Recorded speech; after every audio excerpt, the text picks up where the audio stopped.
guys! Welcome back to my channel. So, for today's video, as you can see naman sa title, mag-makeup tutorial tayo. And, syempre with the twist.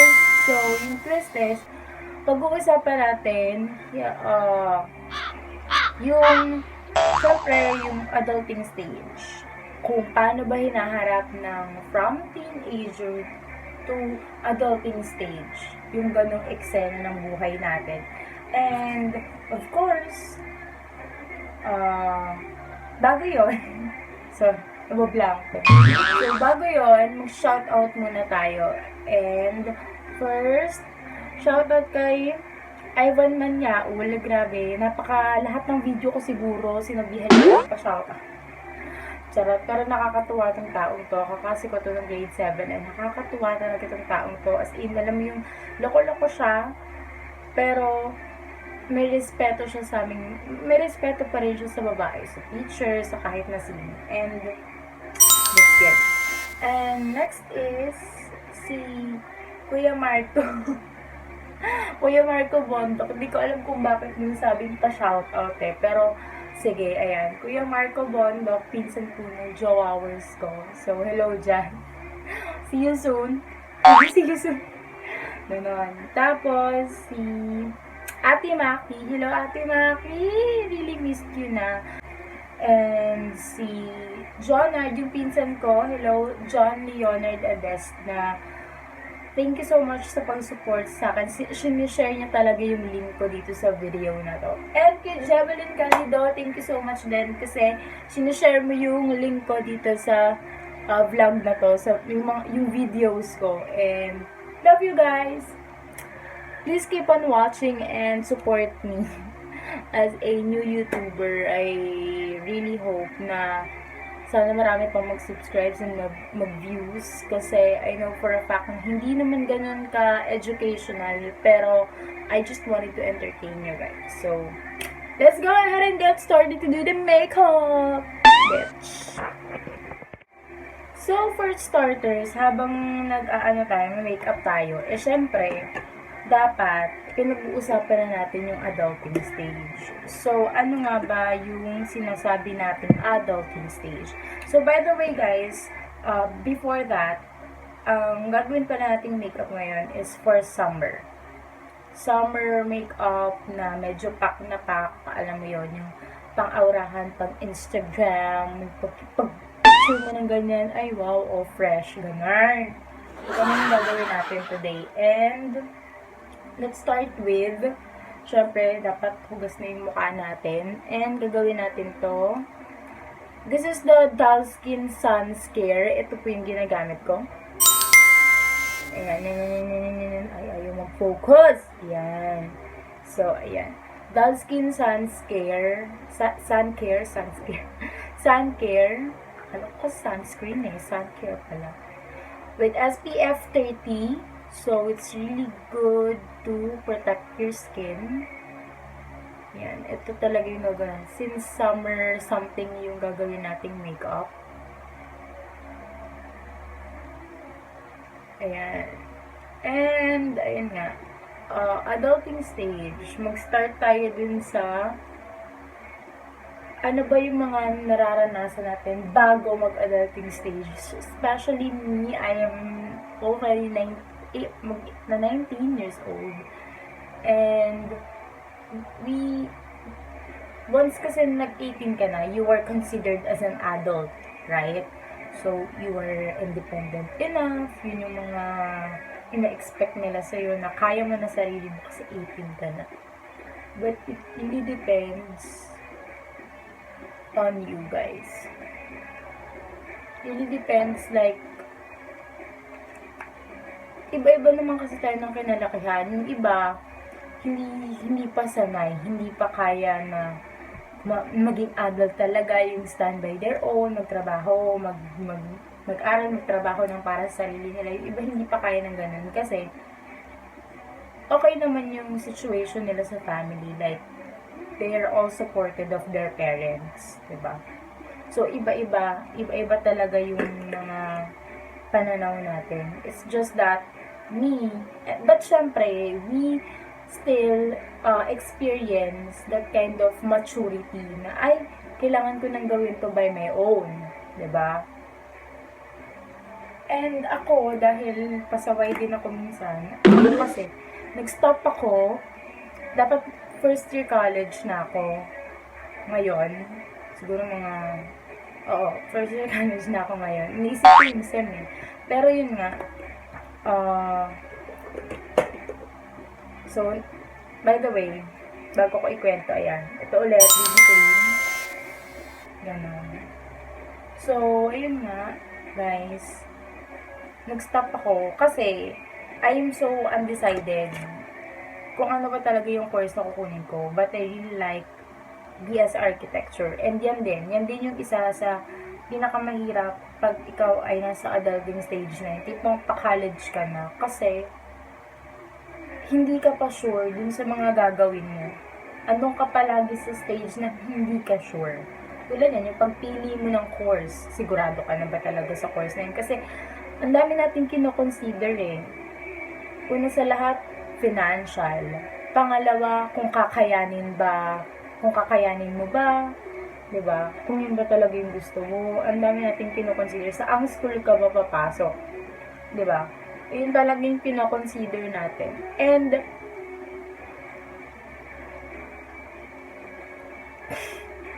nag-stop na.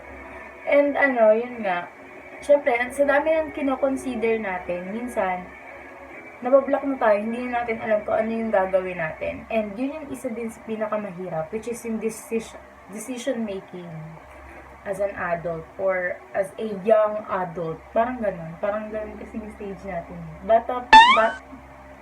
don't know, a young adult. Basta yun yung term ko para sa sarili ko. And minsan, may mga teenager din na katulad natin or tayo, meron din katulad natin na nahihiyang sabihin kung dun sa parents or dun sa mga ate, nahihiyang yung sabihin na, ano bang gagawin ko? Ano bang gusto ko? Kasi, ikaw sa sarili mo, hindi ka rin talaga sigurado. Diba? Siyempre, ibabalik din nila sa'yo yung tanong, ano ba talaga gusto mo? Diba? Kasi ikaw at ikaw pa rin naman yung mamimili ng kung anong gugustuhin mo. Kung anong gugustuhin mong pasukin sa buhay. But me, I really decided to pursue other things in my life na mapapadali naman yung college life ko. Kasi parang, ito sa akin lang to, opinion ko lang to. Kasi parang nahirapan ako nung elementary and nung high school. So parang gusto ko na lang din mapadali yung buhay ko sa college. Ayoko nang pahirapan yung sarili ko ng ganito, pupuyat ako ng ganyan, and so on and so forth. It was at this moment that he knew. He fucked up. Kasi, hindi lang yan dahil sa course na kukunin mo. Minsan kasi, yung iba, nag-aral ng engineering, hindi ko nilalahat yung iba lang. Nag-aral ng engineering at all, nag-aral ng doktor, pero nakatenga sa bahay, nagko-call center. Siguro mga nakatenga sa bahay o nagko-call center. Hindi ko alam kung yung iba kasi siguro ayaw na ng ganong career, parang napagod na sila, ayaw na nila ng ganong kind of duty, na palagi ka nasa ospital, palagi ka nasa field, nag-iisip ka ng mga plano, ganun palagi. Yung iba, nag-e-explore lang, gusto pumasok ng pero yung iba kasi talaga, ang ending, nasa call center, ganyan, and laging kino-compare yung sasakuri nila, tsaka yung hirap. Pero, ayoko silang i-judge, kasi syempre, may kanya-kanya naman tayong pananaw at sitwasyon sa buhay. And that is also part of adulting stage. You are not so sure kung ano na ba talaga yung papasukin mo. Pero isa lang yung sigurado mo, magtatapos ka ng pag-aaral. Yun lang yung alam mo. Diba? I know that kasi pinagdadaanan ko yun ngayon. Sis. Kasi ang dami kong choices. Ito pa isa. Pag madaming choices ang teenager sa when it comes to courses, ang dami nating choices. Gusto natin mag-teacher, ito yung second choice, third choice. Kasi pa umabot tayo ng 6 choice, di ba? 6 choices of courses. Kasi nga marami tayong kinoconsider. Hindi nakikita yun ng iba as an advantage. Laging disadvantage. Ano ba yan? Ang dami mo namang gusto. Ano ba talagang gusto mo? Wala kang mararating yan. Ang dami mong gusto sa buhay. Di ba dapat nga, advantage, yun yung kind of disadvantage. Pero the good thing for that is, you have a lot of choices. Kasi nakikita mo sa sarili mo na ang dami mong talent. Ang dami mo palang gustong pasukin sa buhay. And alam mo, kaya mo lahat yun. If you wanted to be a teacher, architect, nurse, computer scientist, dentist, if those are the choices that you have. Meaning to say na kaya mo palang gawin yun lahat. But you only have to choose. You must have to choose one. Diba? But the good thing is, you are flexible. Kasi lahat pala yun gusto mo. And nakikita mo yung sarili mo dun sa mga categories na yun, dun sa mga courses na yun. And that's the good thing. That's the advantage. Pero, other side is, sobrang dami din kasi ng choices, is, parang wala na. Ang ending niyan, siguro, doon ka na sa pinakamadaling course kasi nakikita mo na, ay gusto ko to kaso ang hirap nito. Diba? Dami na natin kino-consider as a young adult. Pero,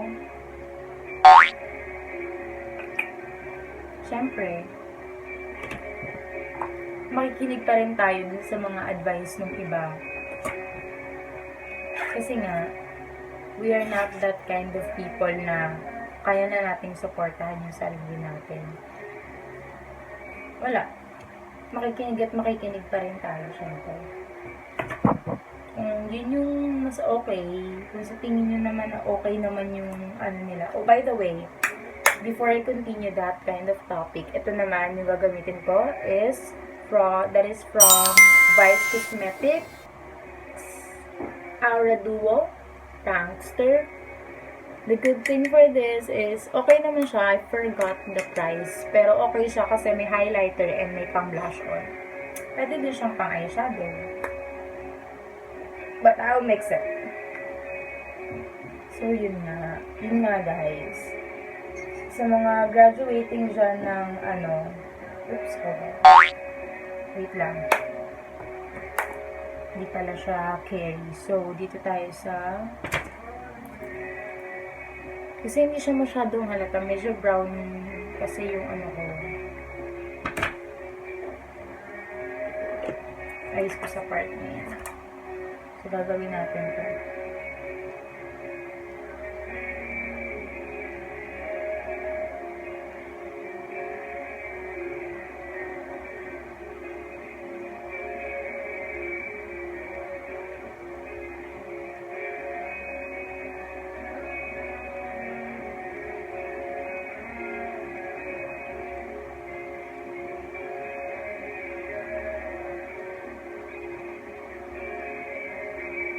And, ayun lang yung advice ko, guys. Again, sorry napatagal yung paglalagay ko.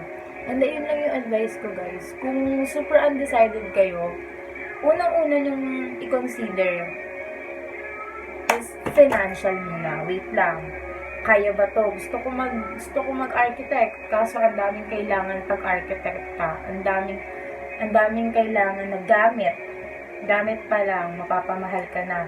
Although, kahit nasa state university ka, you always have to consider yung budget o yung financial, kung kaya ba. Or, kung kaya mo naman gawa ng paraan, like kung gusto mo magtrabaho, di ba? To support your needs. Oh, by the way, I am now applying the highlighter here.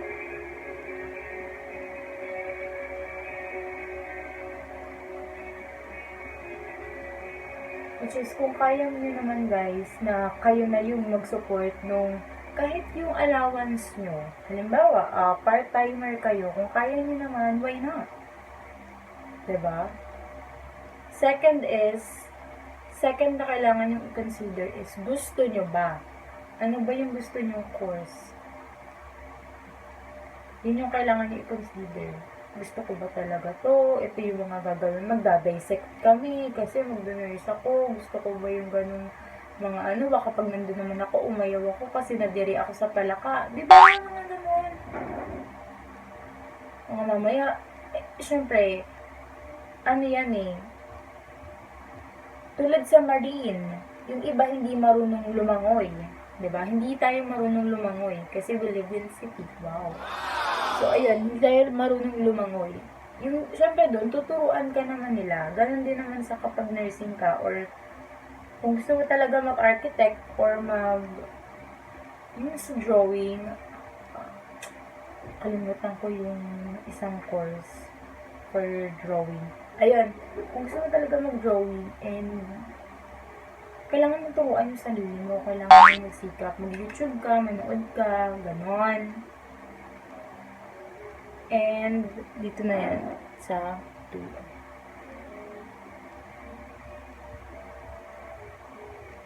And, eto, advice ko lang, huwag nyo nang isipin yung, for me ha, huwag nyo nang isipin kung ano ba yung, kung magkano ba yung kikitain nyo dyan pag once na gumraduate na kayo, magkaroon ng trabaho. Kasi, yun ang palagi iniisip ng magulang, wag na yan, kasi, ano ka lang yan, katulad nung pag nursing ang kukunin mo, iniisip nila na wag na yan kasi, mababa lang naman yung sahod niyan, parang teacher lang, di ba? Namamaliit agad yung sweldo. Pero, nakadepende naman talaga yun sa'yo. Kung ibang bansa ka, malaki yung sweldo mo as a nurse. Diba? Huwag ka na mag-computer science kasi maliit lang naman yung sahod niyan. Wala pang, hindi pa siya in demand ngayon.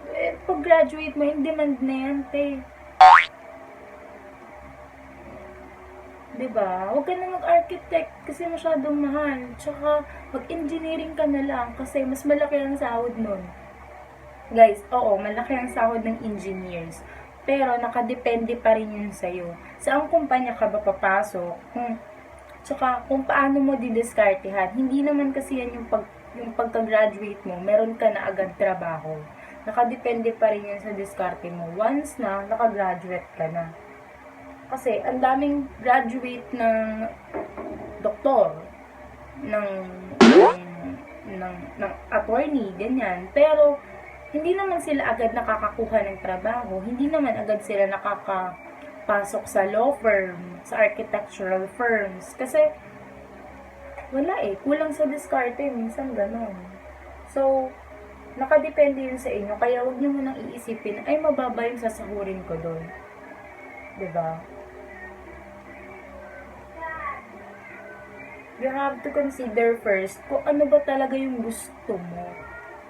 Kasi kapag nandun ka na sa pinakagusto mong course, tsaka mo na maiisip kung ano yung sasahurin mo. Kasi kapag gusto mo talaga, syempre, tsatsagain mo talagang pumasok sa trabaho na gusto mo yung ginagawa mo eh. Diba? Nag-i-enjoy ka eh. Yun talaga yung gusto mo. Gusto mo mag-design ng bahay. Gusto mo mag-interior designing. Yung natutuwa kung ipag-mix yung color ng mga furnitures. So, tatamarin ka pa nun, syempre, sisipagin ka na sa mga gagawin mo nun. Again, guys, nowadays, we don't have to consider kung ano ba talaga, kung ang magkano yung sasahurin mo once na nakagraduate ka. Kasi, kahit IT lang yung yung course mo, nakadepende yan sa diskarte mo. Kahit HRM ka, katulong man yung course na kinuha mo, nakadepende yun sa'yo. Tip ko sa inyo is, hanapin nyo yung kung saan school kayo komportable. Like me, I consider sana yung TUP. Kasi nga, di ba gusto ko mag-architecture. Kino-consider ko sana yung TUP, Manila. Kaso napakalayo niya. Meron ditong TUP Cavite, kaso wala dyan kasi yung course ko. So, dun ako sa Indang. And, malayo yung Indang sa Cavite State University, Indang. Kinonsider ko na siya ngayon kasi smooth lang yung transportation. I mean, yung way niya, hindi ganun ka-traffic kapag andun ka na sa General Trias papunta dun. Malayo, pero hindi naman ganun ka talaga ka-traffic. Dito ka lang mata-traffic sa mga pabayan-bayan na, may mga malls na, dyan ka lang talaga mata-traffic. And, nakakatuwa kasi, ang laki. Pagpasok mo dun sa school na yon is, parang komportable ka lang. Kahit ikaw lang pumasok sa school mo mag-isa, ikaw lang kumain mag-isa, okay lang. Ganun.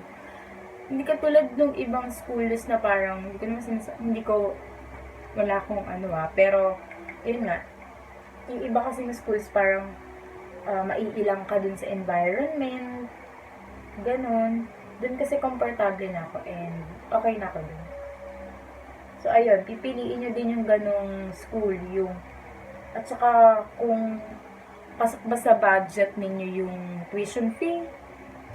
Kasi sa state universities, wala na pong tuition fee, wala na po kayong babayaran. So, that's a good thing. Ang iisipin mo na lang is yung pang-araw-araw mong pagpapasok ka or yung allowance mo.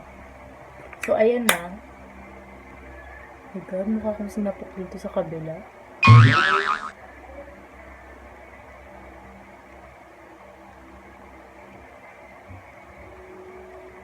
Ayan. And then, next natin ay ito. Ito yung ginagamit kong mascara. Yun ulit, yung Santan Mascara. Baka nagtataka kayo bakit parang dalawa-dalawa yung mascara na ginagamit ko, guys. Kasi, una sa lahat, mali ako nang nabili. Comb yung nabili ko. Hindi ako sanay pag comb yung binibili kong, mascara. Kaya gagawin ko, bubuhag-hagin ko siya nitong ganitong brush. Ubus na kasi ito. So, brush na lang yung pakinabang niya sa akin.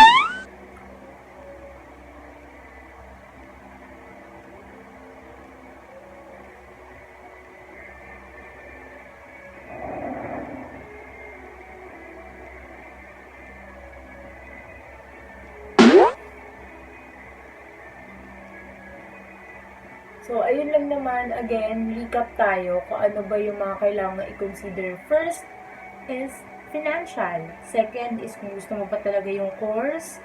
Third, huwag mo munang isipin kung ano ba talaga ang sasahurin mo dun sa course na yon. Kasi, babago-bago yan. Pabago-bago ng minimum rate, pabago-bago yan, guys. And, pabago-bago din ng in-demand.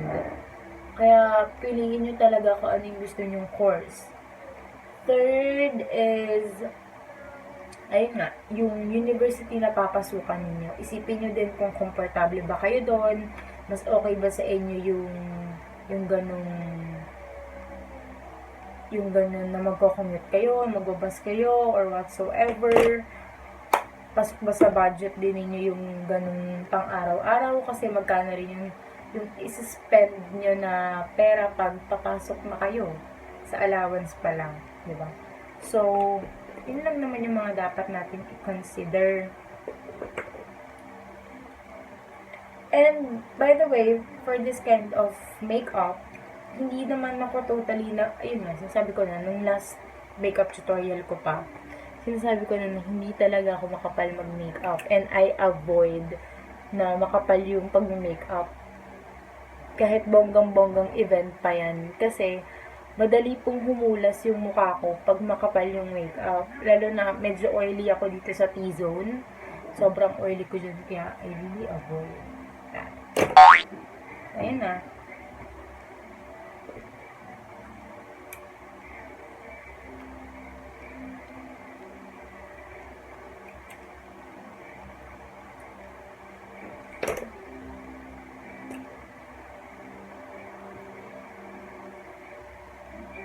Lip tint lang yung ginamit ko, guys. Tapos ito, dito din, lip tint lang.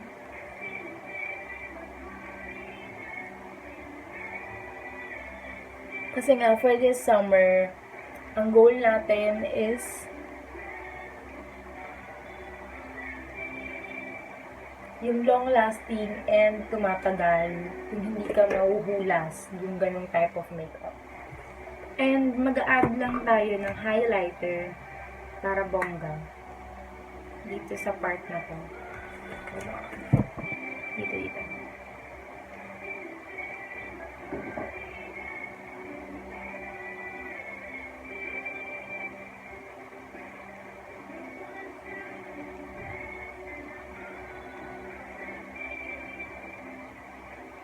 Hindi siya masyadong halata, pero carry mo. Yun lang ulit yung highlighter na gamit ko. Wala nang iba. Okay na ako sa ganitong makeup kasi nga magsiswimming ka rin naman, tay. Mabubura din yan.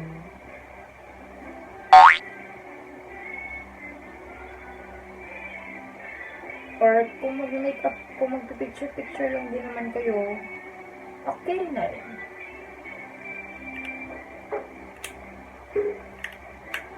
Okay, so, next na natin gagawin is, syempre, kulang tayo ng powder. And, powder.